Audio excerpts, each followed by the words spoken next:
Hi, this is Will Gray. It's been a month since I've talked to you. Things have been hellish. I asked for it. I got exactly what I said I was going to get, and I achieved exactly what I said I was going to achieve. Thank goodness, because I don't want to have to do that again. That was no fun. A couple of questions that I wish to answer. First of all, while I was away, I had a couple people ask me about how to make a spear. I've made a video about spear making. The difference between a spear and a boffer sword, really, in the end, is how much of it's handle and how much of it is blade. Beyond that, it's made exactly the same. Next thing, yes, the lenses of my glasses are two different colors. I'm using red and blue to start off for now, but I do switch them up. I have multiple colors that I can use. For those who have ever seen the Dead Poet Society, I use these as a reminder to myself to look at the world in a different point of view. And that's why I choose to wear them for this. And I wear these around town all the time. People ask me, oh my god, don't you get headaches? But no, actually I don't.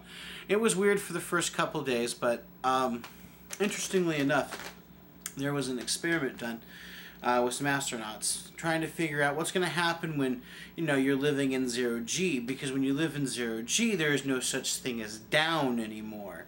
And so they did a whole bunch of different experiments, and one of the ones that they did is they gave the subjects contact lenses that refracted the image back over on itself again. So, you know how when the image goes in your eye and it flips upside down and then your brain flips it back upside up? Well, it would flip it over, making the image upside down. And for the first day and a half, they couldn't see to save their life. They were stumbling, they were falling, they couldn't even pick up a glass of juice, they couldn't feed themselves. It was horrible because their whole brain was trying to figure out how to do it in reverse. And then, it finally settled out, and their brain started translating it the other way so that it could function, because our bodies are adaptable systems. It's why we can live in cold, it's why we can live in heat, it's why we can live in tundra, it's why we can live in jungle. It's why we can live on this planet, period, with all the different pollutants that we put in the air. We are built to adapt. And after a while, they started seeing things upside up. And they didn't really notice it at first, except for, they weren't sick anymore. And then after a couple days of that, they took the contact lenses out. And then they saw upside down for a couple of days. Their brain had to retranslate, but it didn't take nearly as long because it was a code that they already understood. Well, same thing goes with these. You see, first day and a half or so, things looked weird. And if you don't know what I mean by looks weird, go get yourself a set of paper 3D glasses for many of the different 3D movies that are coming out these days and put them on. You'll go, oh yes, very odd. I see what he means by weird. But here's the trick now. The way that I see now with these on, it looks kind of like a mild brownish red, almost like a mauve color lens is all that I'm looking through. I cannot tell that this one's doing red and this one's doing blue. It all looks like the same color to me because my brain has figured it out. Excuse me. Little frog in my throat. Did you hear that? Did you hear that, frog? Crazy. Anyway, the biggest problem I have wearing these now is when I take them off,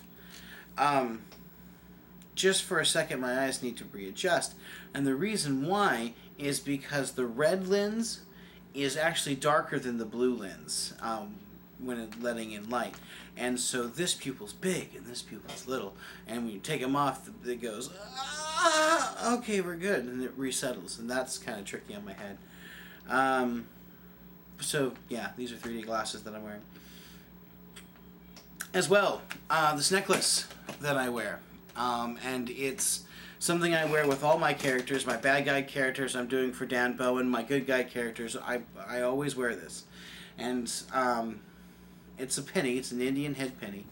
And it's the long backstory, but I wear it as a reminder of that if you truly know that what you are doing is in the right and it's for the good, never ever give up. That's a long story. I'll make a video about it someday. And also my meditation and prayer beads that I wear now all the time too. These are things that you'll see constantly in my videos. They're for me. I don't take these off really anymore, except for while like bathing. That's the only time I ever take them off. I sleep with them on, and I've had to take them off for some of the characters that I've been doing lately, like Omod for Dan Bowen.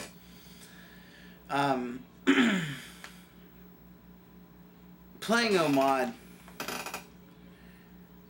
was fun during this time. Now, mind you, during this time while I was away, I was dealing with a lot of old, bad programming, that I had to get rid of. Stuff that was obsolete, things that were counterproductive to my whole way of thinking, my whole way of life, and so I had to get rid of them. But a great way to get rid of them was venting through Omod, and that was really a great opportunity there.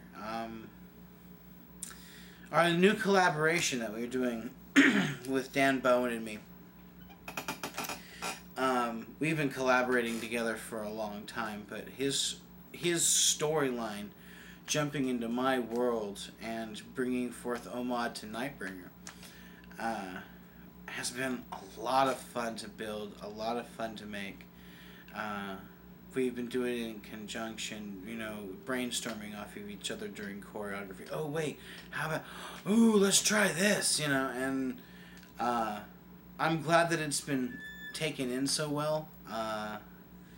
I'm really, really glad that you guys like it, and it's staying in my story's history.